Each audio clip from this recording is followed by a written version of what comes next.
Hi everybody, welcome to lovely families kitchen. பசியோடு இருக்கவங்களாம் ருசியாக சாப்பிட்லாம். வாங்க எங்கள் சேனலை சப்ஸ்கிரைப் பண்ணிக்கோங்க, பெல் ஐக்கன் கிளிக் பண்ணிவிட்டு வாங்க ரெசிபிக்குள்ளே போயிடலாம். இன்றைக்கி நம்ம பார்க்க போகிறது, இது ஒரு மருந்தா இல்லை சாப்பாடா என்னன்னு தெரியாமல் இருக்கும். அந்த கீரை முடக்கத்தான் கீரைன்னு சொல்கிறது ரொம்ப உடம்புக்கு நல்லது. எலும்புகளெல்லாம் நல்லா பலப்படுத்தக்கூடியது, மூட்டுகளெல்லாம் நல்லா அதில் உள்ள வர்ற பிரச்சனைகளை எல்லாம் சரி பண்ணக்கூடிய முடக்கத்தான் கீரை.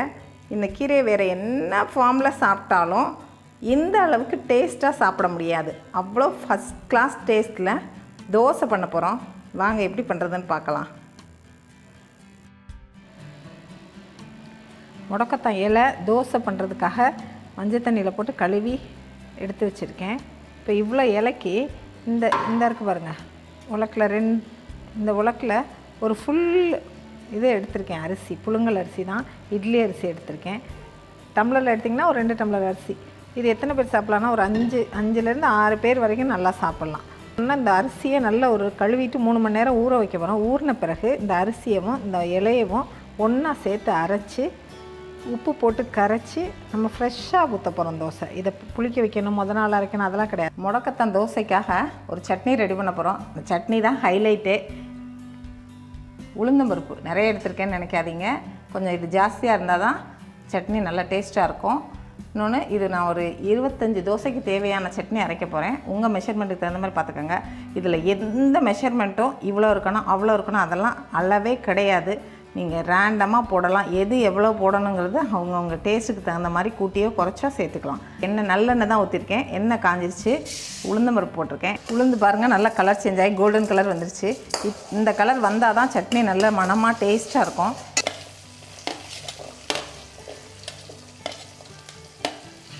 ஒரு 20 சின்ன வெங்காயம் சேர்த்துருக்கேன். பெரிய வெங்காயம் இருந்தால் நீங்கள் பெரிய வெங்காயம் கூட சேர்த்துக்கோங்க, அதனால் ஒன்றும் இல்லை. இது கூட ஒரு 8 பல்லு பூண்டு சேர்த்துருக்கேன்.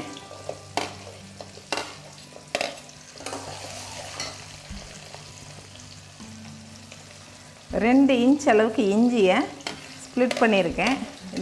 இது கூட சேர்த்துக்கிறேன். சேர்த்து நல்லா வதக்கிடுவோம். வெங்காயம் பூண்டு இஞ்சி எல்லாம் வதங்கட்டும், நல்லா வதக்கிக்கிறோம்.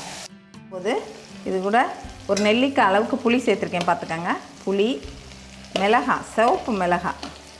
ஏன்னா இதுக்கு பச்சை மிளகா போட வேண்டாம், நம்ம தோசையே க்ரீனாக தானே இருக்க போகுது. அதனால் இதுக்கு வெறும் சிவப்பு மிளகா மட்டுமே போடலாம். காரத்துக்கு உங்கள் காரத்துக்கு தகுந்த மாதிரி இதை சேர்த்துக்கோங்க.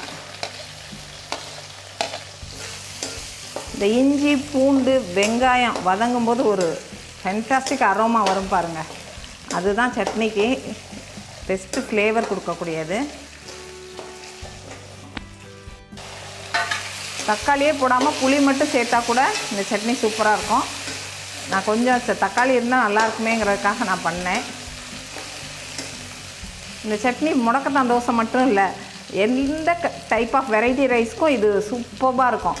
தக்காளி சாதமாக இருக்கட்டும், தயிர் சாதமாக இருக்கட்டும், லெமன் ரைஸ், புளியோதரை, நெல்லிக்காய் சாதம், தேங்காய் சாதம், எல்லாத்துக்கும் இது பெஸ்ட் காம்பினேஷனாக இருக்கும் இந்த சட்னி. நல்லா வதக்கிப்போம், வதக்கி ஆற விட்டுருவோம். ஆறின பிறகு இதை இது கூட ஒரு முடி தேங்காய் நான் எடுத்து வச்சுருக்கேன். இந்த தேங்காய் துருவி வச்சுருக்கேன். சூடாக தேங்காய் சேர்க்க வேண்டாம், ஆறின பிறகு சேர்ப்போம்.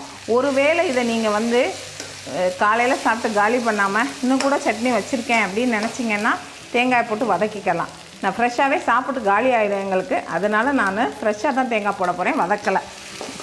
வச்சு பாருங்கள், இந்தளவு வதங்கினா போதுமானது. இதோட நம்ம ஸ்டவ் ஆஃப் பண்ணிடலாம். நல்லா ஆறட்டும். உப்பு போட்டு இதை நம்ம அரைச்சிட்டு வந்துடுவோம். அவ்வளோதான், சட்னி ரெடி ஆயிடுச்சு. பாருங்கள், அரைச்ச மாவு ரெடி ஆயிடுச்சு.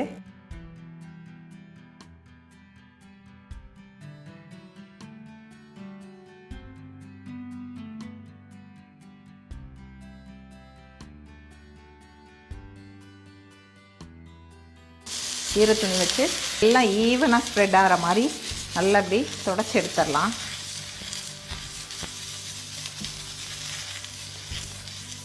கல்லில் எண்ணெய் பசை இருந்துச்சுன்னா தோசை ஊற்ற வராது. நார்மல் தோசை மாதிரி இல்லை, இந்த தோசை கொஞ்சம் ஊற்ற வராது, அதான், வேறு ஒன்றும் இல்லை.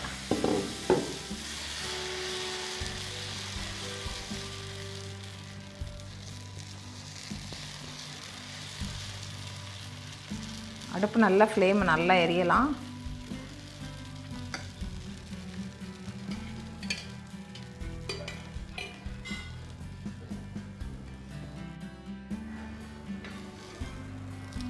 ரெடி ஆயிடுச்சு. இப்போ திருப்பி போடலாம். குழந்தைங்க சாப்பிடும்போது கொஞ்சம் கிறிஸ்பியாக கேட்டாங்கன்னா கொஞ்சம் சிம்மில் போட்டு கொடுங்க. ஆனால் நல்லா சாஃப்டாக சாப்பிடும்போது ரொம்ப நல்லாயிருக்கும் இந்த தோசை. முடக்கத்தான் தோசை மாவு பாருங்கள் எவ்வளோ சாஃப்டாக, எவ்வளோ சூப்பர்பாக இருக்குன்னு. சட்னி இருக்குது, வாங்க சாப்பிட்லாம். இந்த தோசை ரெடி ஆயிடுச்சு. அடிக்கடி இதை சேர்த்துக்கோங்க. ஈஸியாக கிடைக்கக்கூடிய ஒரு கீரை தான். இதை எப்படி சாப்பிட்றதுன்னு நிறைய பேர் தெரியாமல் இருப்பாங்க. ஒரு சில பேர் டேஸ்ட் எப்படி இருக்குமோன்னு பயந்துட்டுருப்பாங்க. தோசை சூப்பராக இருக்கும். கஷாயம் வச்சு குடிப்பாங்க, அது மருந்து. ஆனால் இது மருந்து இல்லை, மருந்தான உணவு. அருமையான டேஸ்ட்டில் இருக்கும்.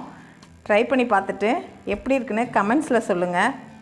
இந்த வீடியோ உங்களுக்கு பிடிச்சிருந்தா லைக் பண்ணுங்கள், ஷேர் பண்ணுங்கள். தேங்க்யூ.